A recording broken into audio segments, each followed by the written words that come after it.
Hello and welcome to scrapbookingstation.com. In this video I'm going to demonstrate a beginning to end layout. It's a one-page layout of a day trip that I took to visit my daughter at the University of Pittsburgh. Anyway, I'm going to move the camera over here. I'm going to take a look at my proposed layout and the materials and tools that I'm going to use to create this. Okay, so this is just a sketch of my layout.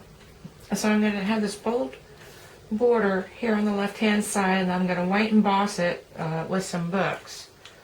Now I'm only going to use a few stamps, and this comes out of my teddy bear stamp set. But basically, I've got a small stack of books that I'm going to repeat across the border, and that's because I'm going to a university.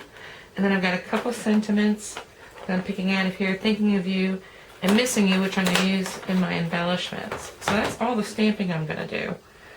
I've got a large photo, smaller photo, a journaling panel, and try and put in 2 embellishments. And then the other thing I'm going to do on my photos is I'm going to use my photo corner punch to edge each of the pictures. Now, the only other thing I have to show you is the 4 colors I've chosen, and I'm picking these because they coordinate with my photographs. And the only cardstock I'm using is my Not Quite Navy for my 12 by 12 backdrop, and then the Whisper White for my border. So that, and of course, the star of the show is the brayer, and you're going to see how I can just have white and blue, and this layout is really going to pop with color. So let me get started by setting up my border, or getting ready to do my border, and I will be back in a second. Okay, so here's my setup for braying. I've got my white Whisper White cardstock on the bottom, and then these are my scrap pieces of paper with a straight edge that goes in. I taped it 1/2 inch in from the edge, and then 2 inches because I want a 2-inch border from here. Actually, it looks like 2.5 inches. So I've got my border. The other thing I want to do is create my journal panel at the same time, and then I want to age this scroll using my mustard. So I'm going to start with cocoa. And you can see this is actually a retake. I'm going to just go ahead and admit it right off the bat because I started with the wrong color and worked up, and I thought I'd get away with it. And so the other thing actually I did correctly in that video was create some scrap white colors to use for my photo corners. So I've got the red and the blue already done. So I just got to remember to run along here. The other thing I've got are these scrap edges, and I'm going to move these along as I change colors, and just to create gradients of color as I move along, and you'll see how that works here in a second. And then I've got the same thing for my panel. So we're going to move along, and I'm not sure how much you're going to see over here, but I'll show all the technique on this side. So it's all taped. I've got my, looks like 2.5 inch border ready to roll, and my brayer is ready to go. So I'm going to start with close to cocoa this time, which was the plan the first time. I'm trying to think where I want to put this so you can see a little bit. Ink that up pretty good. Okay, and that's really inked. So I'm going to start very close to the bottom and just get a little bit on there. Okay. And then I'm going to run it. I'm telling you why, when you do a little section like that, you're pulling ink off of part of the roller and then leaving a dark spot, and I really don't want that to show up too much. So when I re-ink, I will re-ink. I don't want it as strong a color, so I'm going to run it over here just to pull some ink off. And then move along like so, and you can play with these colors. So now I'm going to move here, and now I'm going to start moving up, and I'm looking over here to see how far up really I want this brown to go. And so you see how it's kind of grading, and that's just eyeballing. Obviously you can go as much as you want, but this is a great technique if you're purposely creating colors like for a sunset or a landscape. In this case, I'm just trying to introduce colors to coordinate with my photos and my layout. And I do want a darker spot, so I am just going to throw that in there. And maybe a little more. just to give it a little more variety. Okay, now I'm going to clean this off and move to my, oh, before I forget, my panel. I wish y'all could talk because you'll say, Lee, don't forget your panel for my journaling. So, and I made this panel a little bit wider than I'm going to need it so that I can trim the edges. And the other way you can watch your ink coverage is just not by pressing so lightly. And I've also made it longer too, so if I've got a big dark spot over there, I don't have to worry about it so much. Okay, so that's my panel, and there's my strip. I'll just take that off while I clean this.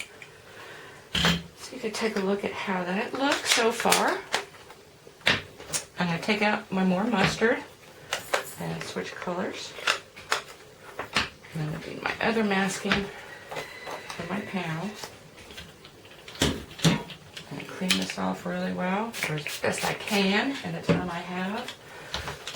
Usually I use a baby wipe and really make sure that the color's gone.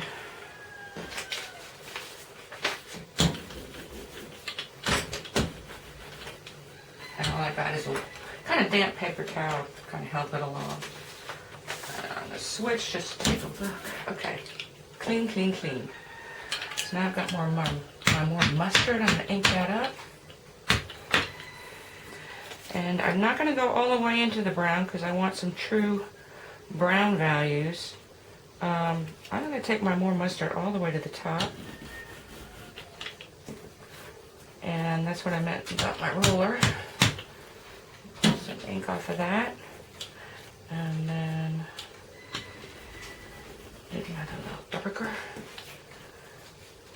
And I don't mind having that blue in there. Now if you're doing a landscape, like I said, you really want to give your roller a good clean. I'm going to turn that around.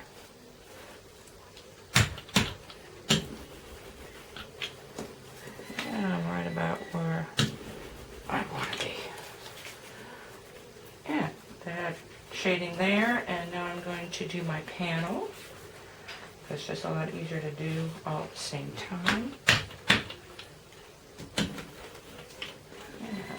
Move that up. Turn it around. And one more. Now, for my scroll, I can move this, which is why I'm doing it all the way over here. I'll try and move as far into that as I want, but I want to make sure I don't have any paper under there because it will show up. So I'm going to ink up my more mustard again, and now I'm just trying to create an aged effect. So I'm going to do that. And now to make the creases, I'm just going to kind of spot some ink on there. Maybe hold a little bit. And if you want to do the edges a little bit more, like so. And that just adds a little bit of color to the scroll, and I think you'll see in the finished piece it's going to be stamped with the sentiments. So once that's all rolled up, I'll show you how that ended up. Let me clean off my roller and switch to red. This is ruby red. Oh, good. And one more. That was a little dark. Okay, so I got my journaling panel. Again, I've made this bigger and longer and wider, so I will chop off a lot of this blue and make just a little bit of brown. Now it's time to unveil my border.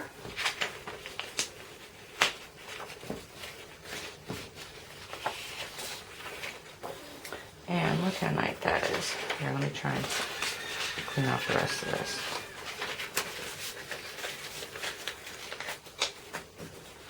Okay, so the components I have are going to be this border, and I'm just going to tear the edges off of there just to give it a little rougher look. I've got my panel for my journaling that I'm going to use. I've got my inked cardstock for my photo corners. So I'm going to do that. I'm not going to go through the demonstration on the embossing, so I will do that. Actually, I'm going to do the whole layout and be back. If there's a technique, I'll cut to that and make a clip. Anyway, I'll see you in a bit.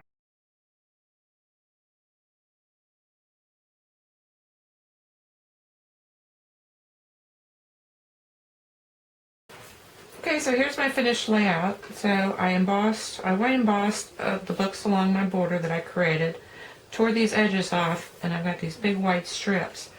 Now originally when I was going to do these photo corners, they were going to be red and blue, but I ended up wanting to introduce the stark white color to go along with this, or balance the border. The other thing I'll talk about here is how the scroll turned out. And when I stamped the sentiments on there, I just jiggled them a little bit so the stamp would not be crisp. And these are little toothpicks with beads on the edge that I scrolled the paper around.